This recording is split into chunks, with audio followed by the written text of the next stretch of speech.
Well, YouTube, what's going on? I know it's been a minute for the small cars. We got 164 scale action today. We got K10 square bodies from Auto World. These are brand new toolings and sort of castings. It's supposed to be a 78 grill. Basically the same truck we've seen in all the other releases since the 73 that they released. But so we got a lifted chassis, short beds, Fleetside truck. Higher production numbers this time too. Let's take a look at the cards real quick. And we got version A and B card. I got these online because, unfortunately, very difficult to find on the pegs. Very, very difficult. Even with the production number, look at that production number, 18808. So enormous production number. And also, I guess you can get these as singles because, you'll have a release, let's say 3, version A, right? And it'll be of 6 cars, 5 or 6 cars. They all have different production numbers, which is kind of funny. Same thing with the blue one. The blue one's less. 15808. So I thought that was interesting. So this is bright blue metallic and white, and the other one's called midnight black and red. This is the version B. And here's our background. Also, the mix shop's got a new background. I kind of put in you can see there, the vintage. I thought that was kind of funny. That might change. I just was playing with it. Again, you take those vintage ad series cars, you can get the full ad without any intrusion of green light stuff on there. So let's take a look at the castings. We got version A. We got version B right here. Look at this thing. Take a look at that. Pretty cool. So these are with the rally wheels. K10 trucks, they also had a wagon styled wheel too, but this is a stock factory rally wheel that was offered for K series trucks in 1978. It's funny, they put a big huge aftermarket tire on this thing. You can get these big tires to fit the small size rims like the 16 and 15 inch size, truck rims, but for off-roading it might not be the best choice just because you'll knock that tire right off the bead on these things. Such a big tire, especially one that's kind of stretched like that, and it's a recipe for disaster. But look at the tread pattern, pretty cool.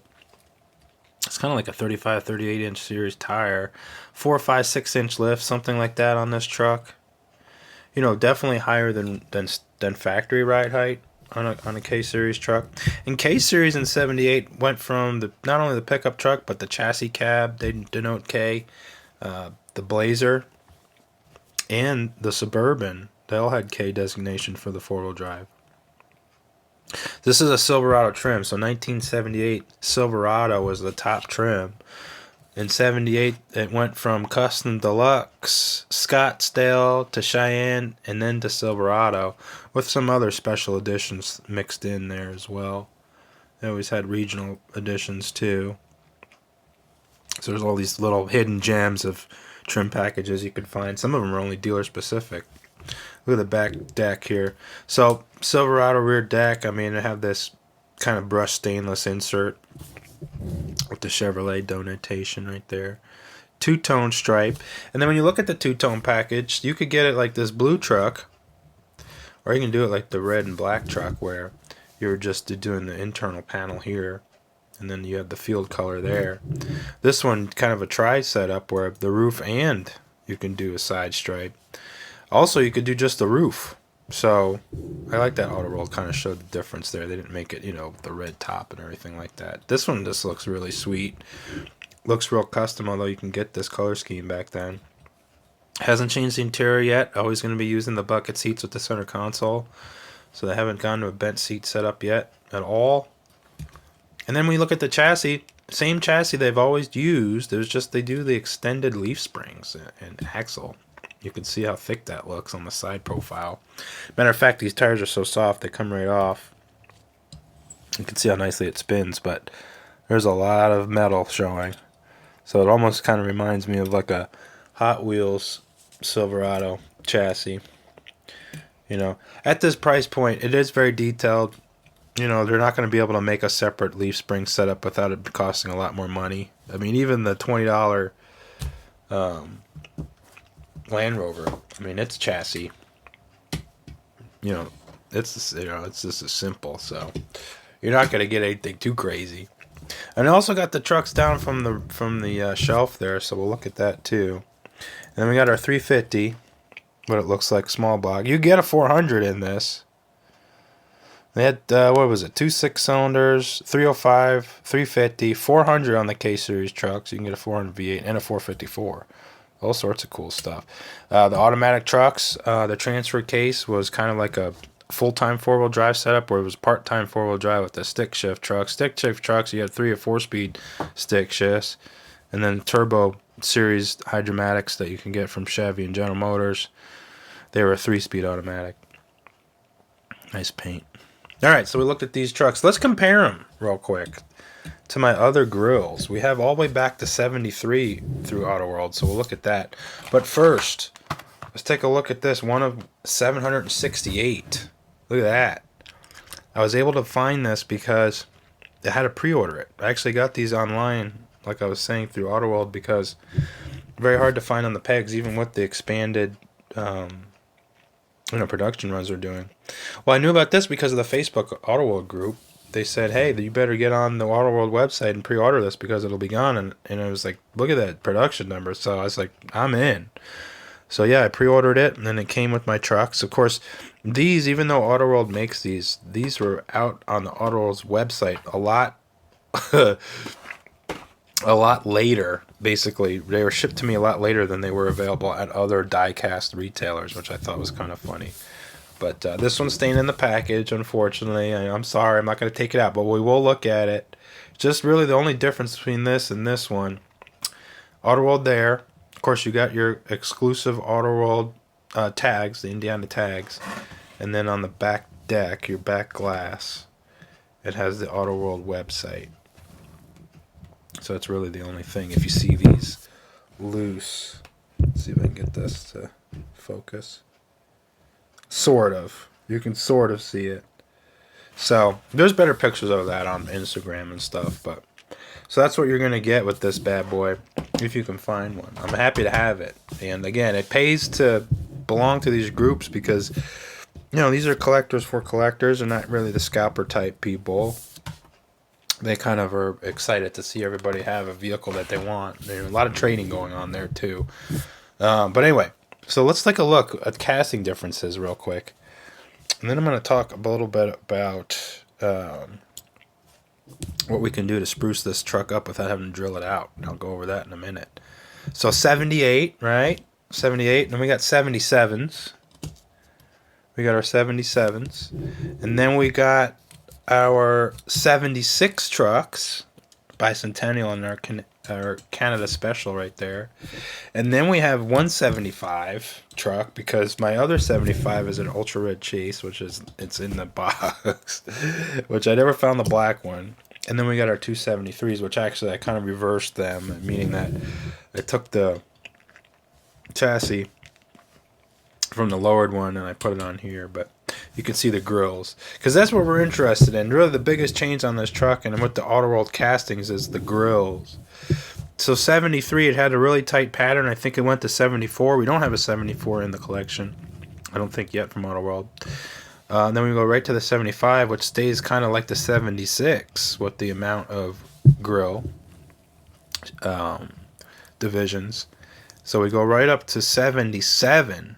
And we could see it looks like the 78. They take even more grill away. And we kind of go into that. So just kind of cool to see the comparison there. I was like, really? What is the big difference? Let's remind ourselves. And really, I think this is one of my more favorite grills. And when we look at this one, I mean, it's pretty well done. They're one of the few step sides. They made that flat black one that I have, but very few step sides. Most of them are the style side, the Fleetside trucks. And when we're looking at these, some of these, one of the things that an issue with the Auto World is the fact that the axles, they just do not meet correctly with the front. They continued. I thought they might have would have fixed this on their third generation of this chassis, but they haven't. They leave it too narrow. Now, but they do make the axle length the correct length for the truck, because if we center it up, it actually looks good. But way too much end play. So look at that. I mean, just doesn't look good. So what I've done in the past is I've able to shim the axle. Since this has the same exact issue that this one does, we can take the wheels off the axle without having to drill it out. And we can make shims. And we can see these little white discs here. These are shims I've made to get the back spacing on the rims the same. So these are a little bit more inboard. Of course, on the four-wheel drive truck, I'm probably going to want to do it out a little bit more. If we're looking at the top of the fender there, you know, I might get myself my own axle, but I'll show you the materials for this. It's actually really cheap. I kind of got more expensive one. You can probably get this cheaper online, but try to go to the local hobby stop and peruse them once in a while so they don't go completely out of business. It's $8.25. A little bit much, but again, this will last forever with the scale I've been working on. So that's the tubing that I've gotten, and this is the company. There's also another company called Evergreen Styrene Products. This is a green and white, and this is the orange one. You know, they're basically the same. They can be used with model glue. And we get ourselves a small little tube here, and we get the axle.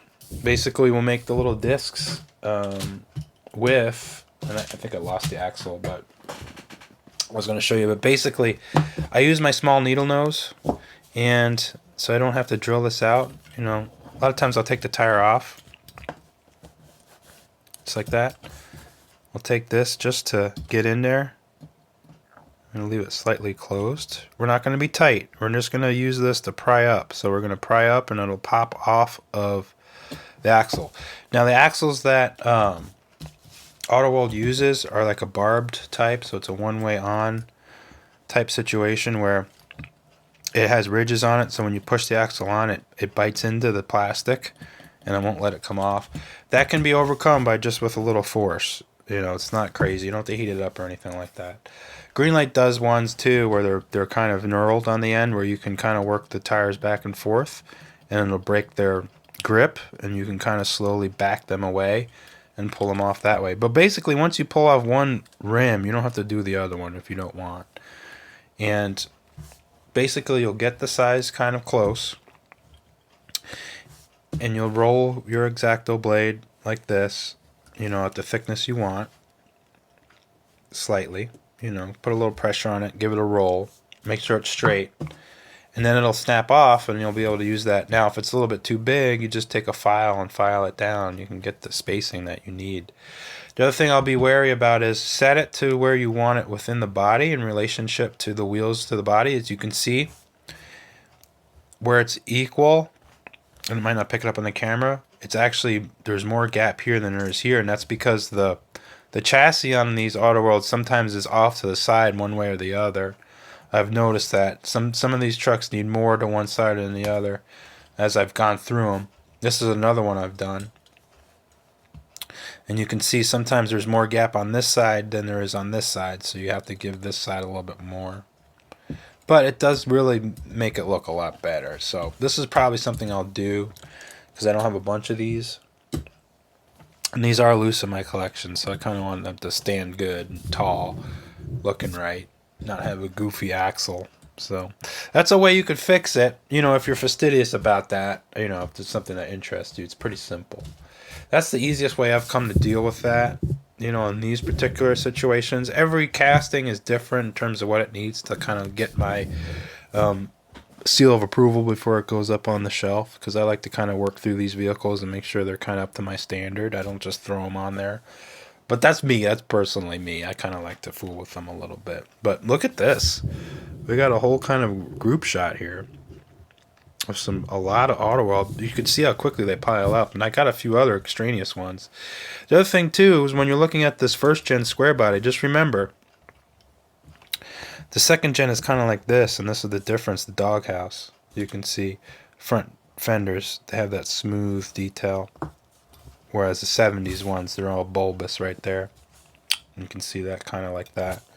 So, well, we looked at some Chevys today. You know, they haven't done GMC. They haven't done GMC yet. So I thought that was kind of interesting. But they have not done that. So Maybe they will. The other thing that they really should do is do like a single wheel crew cab 70s truck. They should do a dually.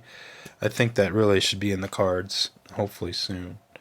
But these are great trucks. Very, very highly recommend these. Hopefully you'll be able to find them. I mean, obviously the production is a lot larger than it has been. I mean, the first square body production trucks were like this one, I think was only like 7,000 something. So it's definitely, they definitely are trying to produce more of them. It's just people are scalping them and hoarding them more too. So you kind of got to get at them when you can. But we looked at some trucks today. Hope you enjoyed it. We got more cars coming. I think I got some M2 that we're going to take a look at pretty soon. So hope you enjoyed it. Thank you all for your wonderful comments and your thumbs up and your subscriptions. It really helps out the channel. Much more to come. Much more to come. Stay safe out there. Till next time.